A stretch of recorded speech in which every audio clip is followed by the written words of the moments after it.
मामानी जे काही दिलं, बिरसा मुंडानी जे काही दिलं, तंट्या मामानी जे काही दिलं, अरे ते तरी टिकवल का? सांगा ते तरी टिकवल का? टिकवल का? सांगा मला टिकवल का?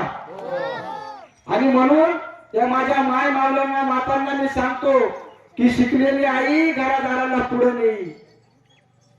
शिकलेली आई म्हणजे जसं छत्रपती शिवाजी महाराजांना घडवलं, राघोजी भांगरेंना घडवलं, ते तुम्हीच घडवू शकता. कारण लहानपणाचे जे संस्कार आहेत ती आईच मुलांना देत असते. म्हणून आपण याच्याकडे जास्त लक्ष दिलं पाहिजे. बिरसा मुंडांनी जे काही दिलं, तंट्या मामांनी जे काही दिलं, अरे ते तरी टिकवाल का? सांगा ते तरी टिकवाल का? जीव लावून आपल्या मुलाला, जीव लावून आपल्या मुलाला राघोजी भांगरा शिकवाल का? जीव लावून आपल्या मुलाला राघोजी भांगरा शिकवाल का? शिकवाल का? कारण का शिकवत तुम्हाला सांगतो. नाही उद्याला काही खरं, नाही उद्याला काही खरं, हक्क काढायला लागलेत बरं. आपले जेवढे हक्क होते, जेवढे अधिकार होते, ते हळूहळू हळूहळू आता सरकार कमी करत चालले. आरक्षण आज आहे, उद्या नाहीये.